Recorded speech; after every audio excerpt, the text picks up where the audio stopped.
Ça fait maintenant 4 ans que je suis à mon compte, que je suis entrepreneur et j'aimerais aujourd'hui te partager quelques petits conseils que j'ai expérimentés pendant ces 4 dernières années. La première année, ça a été un chaos total, je peux te dire la vérité, mais je trouve que je commence déjà à avoir un petit peu de pratique. Maintenant que ça fait 4 ans que je suis à mon compte, j'ai quelques petits conseils pour que tu vives ton entrepreneuriat de manière un peu plus sereine. Donc c'est ce que je vais te partager dans cette vidéo. Être à son compte, c'est parfois pas très simple. On a parfois du mal à séparer sa vie privée de sa vie professionnelle. Ça engendre quelquefois des frustrations, du stress, des moments compliqués à gérer. On a souvent des personnes autour de nous, ou en tout cas quelquefois des personnes autour de nous qui ne nous comprennent pas. C'est très important quand même de s'entourer de personnes qui nous comprennent. Donc si par exemple tu es seul comme auto-entrepreneur et que tu n'as personne autour de toi parce que tu vis peut-être à la campagne ou tu as une personnalité qui fait que tu as un petit peu de mal à aller vers les autres, je te conseille vraiment de faire un petit effort à ce niveau-là, ou même pourquoi pas de chercher des personnes en ligne qui font la même chose que toi. Ça va vraiment te permettre de te sentir un petit peu accompagné, et aussi peut-être pourquoi pas quelquefois de pouvoir demander des conseils quand tu as des doutes ou des questions. Donc c'est très important de se sentir accompagné, de se sentir un petit peu soutenu, même si tu es en couple avec quelqu'un qui ne comprend pas trop ce que tu fais parce que cette personne-là est salariée. C'est très important quand même que cette personne comprenne à 100% ce que tu fais et surtout te soutienne, parce que quand tu es un auto-entrepreneur, quand tu es à ton compte, quand tu es freelance, il y a des moments où tu vas te sentir extrêmement vulnérable, tu vas sentir que tout ce que tu fais c'est nul et que tu as envie de tout balancer par la fenêtre. Ça arrive très souvent, je peux te l'assurer. J'aime beaucoup dire que l'entrepreneuriat c'est des montagnes russes. Il y a des jours où tu vas être vraiment on fire, tu vas vouloir tout dégommer, tu vas te dire mais c'est incroyable tout ce que je fais. Et au contraire, tu vas avoir des jours où tu vas te sentir vraiment nul, tu vas penser que ce que tu fais n'a aucune valeur et tu vas vouloir tout abandonner. Donc vraiment, voilà, les montagnes russes, comme je viens de le dire, c'est un problème, mais c'est quelque chose de très commun et de très normal en fait parmi les entrepreneurs. Donc voilà, juste sache que quelquefois tu vas passer par des montagnes russes et c'est quelque chose de tout à fait normal. Le problème avec le fait d'être auto-entrepreneur, d'être freelance, c'est qu'on pense qu'on a la possibilité de tout mettre dans une journée, puisqu'on n'a pas d'horaire fixe, on n'a personne pour nous dire que on doit terminer à telle ou telle heure. Mais le danger ici, c'est de trop travailler et de pas savoir s'arrêter. Donc mon premier conseil ici, c'est de gérer ton temps et de savoir t'arrêter. Si tu ne sais pas combien de temps tu mets par exemple pour créer un contenu sur Instagram, écrire une newsletter, etc., ça va être difficile pour toi de pouvoir avoir un emploi du temps avec des horaires déjà établis. Moi je sais que pour faire un contenu par exemple je mets X minutes, donc je sais que par exemple je vais pouvoir créer X contenu sur 1 heure par exemple. Donc c'est très important de quelquefois se chronométrer, et c'est très important aussi de pouvoir se chronométrer pour savoir finalement combien est-ce qu'on travaille d'heures par semaine. Moi j'utilise le site internet Clockify. Je ne sais pas s'il y a une version application à confirmer, mais en tout cas moi j'utilise le site internet Clockify qui me permet de choisir des couleurs pour vraiment pouvoir diviser, si tu veux, ce que je fais par exemple pour la rédaction, pour la création de contenu, les choses un petit peu administratives, etc. Donc j'ai choisi des couleurs pour bien diviser, et à la fin de la semaine je peux vraiment voir combien de temps j'ai mis pour faire telle ou telle chose. Ce qui m'aide aussi à gérer mon temps, c'est de m'organiser les tâches à faire sur la semaine en amont. Donc moi, ce que je fais généralement, c'est que le dimanche, je regarde un petit peu tout ce que je dois faire et je crée mon emploi du temps. Donc je sais très bien que le lundi, par exemple, aujourd'hui, on va prendre l'exemple d'aujourd'hui, je vais ouvrir mon calendrier et je vais te dire exactement ce que je dois faire. Aujourd'hui à 10h, j'avais réservé cette salle ici à mon coworking pour pouvoir tourner une vidéo. Donc j'ai réservé cette salle-là pendant 1 heure. Donc tu vois, je suis en train de tourner cette vidéo. De 11h à 13h, il faut que je fasse de la rédaction. Et dans le bloc rédaction, il va y avoir vraiment plusieurs choses à mettre à l'intérieur. Et à 13h15, mais ça peut être 13h30, il n'y a pas du tout d'obligation à ce niveau-là, je me suis prévu une petite demi-heure pour écrire un épisode de podcast que j'enregistrerai demain et qui sortira, il me semble, en janvier, je crois, quelque chose comme ça. Donc, c'est très important d'avoir une structure, c'est très important d'avoir un emploi du temps. Moi, j'utilise un emploi du temps digital, mais aussi papier. J'aime bien avoir les deux, ça c'est vraiment personnel.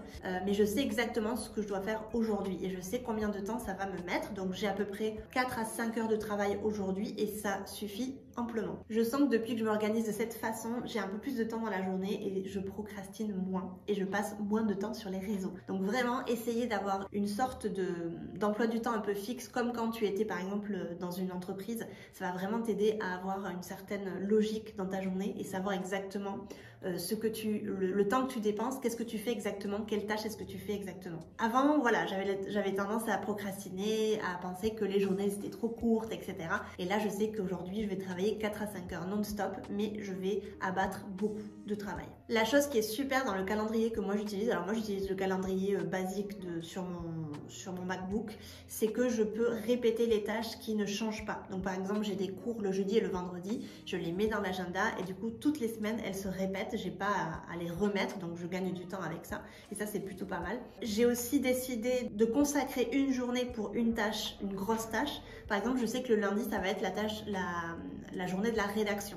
Donc ce que je vais faire le lundi, ça va être création de contenu, écriture de podcast, écriture de vidéo et écriture de newsletter. Donc ça c'est ce que je vais faire le lundi. Le mardi ça va être plus autre chose. Ça va être vraiment tous les jours où je vais vraiment décider de ce que je veux faire parce que avant ce que je faisais c'est que le lundi je me disais bon qu'est-ce que je dois faire, j'ai toutes ces tâches à faire là et je faisais un peu tout en mélangeant un petit peu au gré de mes envies et pour moi en tout cas ça ne marchait pas. Pour moi, de cette façon, c'est clair et carré. Je sais ce que je dois faire chaque jour et pour moi, c'est super chouette d'avoir une sorte de discipline comme ça. Ça m'a vraiment changé la vie. Si tu veux, j'en parlerai un petit peu plus dans une prochaine vidéo. Le deuxième conseil que j'ai envie de te donner, qui est aussi très bateau, c'est de pratiquer l'activité sportive. Vraiment, moi, ça m'a changé la vie. Quand je ne fais pas de sport, je sens que ma santé mentale, elle est en train de partir en vrille totale. Et l'entrepreneuriat, c'est quelque chose qui est très difficile à gérer pour certaines personnalités. Moi, j'adore mon métier, j'adore mon statut, j'aime beaucoup ce que je fais, mais j'en parlerai dans un podcast très très bientôt qui va sortir. Mais ça me produit beaucoup d'anxiété parce que je suis quelqu'un de base qui est assez anxieux. Et du coup, le fait de ne pas avoir cette stabilité, le fait de ne pas avoir cette sécurité, ça me produit beaucoup d'anxiété. Donc, faire une activité sportive, aller marcher régulièrement, etc., ça m'aide énormément, ça aide beaucoup ma santé mentale et mon copain me remercie. Qu'est-ce qu'il faut que tu fasses néanmoins?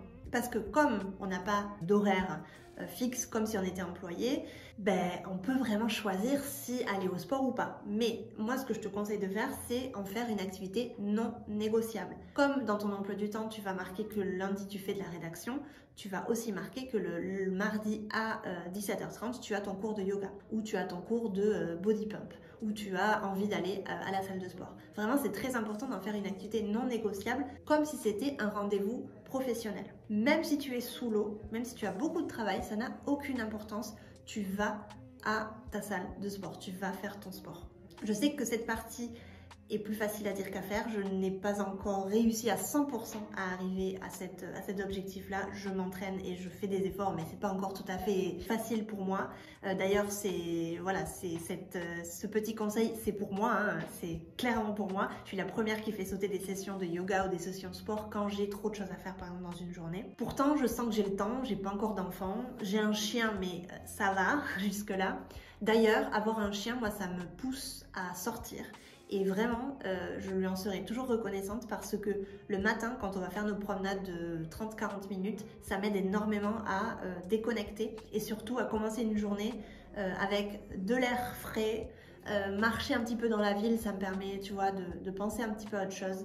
Et pour moi, c'est super chouette. Le fait de me lever, de me préparer et d'aller directement au coworking, parce que tu vois, je travaille dans un coworking, pour moi, ce serait pas du tout jouable. J'ai besoin d'avoir ce petit laps de temps, ce petit sas pour marcher, voilà, je promène mon chien, je pense à rien et ensuite je me mets dans mon costume de professionnel.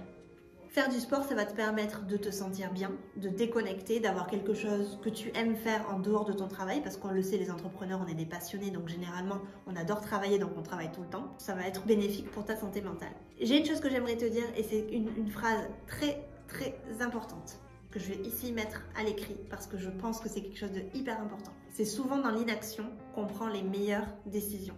C'est souvent dans l'inaction qu'on prend les meilleures décisions. Au lieu de te prendre la tête devant un souci, devant ton ordinateur, parce que tu n'arrives pas à faire telle ou telle chose, déconnecte. ferme ton ordinateur, va marcher. Et tu verras que c'est souvent dans l'inaction qu'on prend les meilleures décisions. Troisième conseil, très bateau aussi, mais que je me dois de te répéter, c'est de prendre des vacances ou prendre des jours de repos quand c'est nécessaire. Parce que c'est primordial. Parce que autant notre travail, on l'adore, mais autant quelquefois on peut le détester. Et c'est très important aussi de déconnecter, de prendre un petit peu de hauteur. Et c'est là aussi, dans l'inaction, que tu prendras les meilleures décisions et où tu vas te dire « Ah, mais j'avais ce nœud au cerveau et là, je ne l'ai plus. » Pourquoi? Parce qu'en fait, tu ne penses plus à ce que tu es en train de vivre au quotidien. Le fait de pouvoir s'extraire un petit peu de son entreprise, de prendre des jours de repos, d'aller en vacances, le travail, c'est très important, mais le repos, c'est aussi important que le travail. Et oui, tu vas peut-être me dire que pendant que tu prends des vacances, tu ne gagnes pas d'argent, mais c'est là l'importance d'avoir une trésorerie quand même, je tiens à le répéter. Donc c'est vraiment quelque chose qu'il ne faut pas négliger. Sans repos, tu ne peux rien faire, tu n'avances pas, tu es face à un mur. C'est en sachant déconnecter que tu iras loin. Ensuite, nos idées seront beaucoup plus claires et les problèmes ne seront plus des problèmes. Donc vraiment, prendre des vacances ou prendre des jours de repos quand tu sens que c'est nécessaire, fais-le parce qu'encore une fois, ta santé mentale te remerciera et tes proches aussi. Pour résumer, je t'ai donné le conseil de savoir gérer ton temps, savoir t'arrêter du coup, mais savoir gérer ton temps, pratiquer une activité sportive et prendre des vacances. Je sais, c'est des conseils hyper bateaux, mais en tout cas, moi, depuis que je suis à mon compte, depuis 4 ans, je sens que c'est quelque chose qui m'a beaucoup aidé et je souhaitais du coup te le partager aujourd'hui. Si cette vidéo t'a plu, n'hésite pas à t'abonner, ça me ferait énormément plaisir. N'hésite pas aussi à mettre un petit pouce sous cette vidéo, à commenter aussi si tu as d'autres conseils à nous donner. N'hésite pas à nous les donner. J'ai fait aussi un épisode de podcast où il y a beaucoup plus de conseils. Je crois que j'en avais mis 8 conseils. Je te le mets aussi dans la barre d'infos si tu as envie d'aller l'écouter. Et voilà, à très bientôt. Ciao!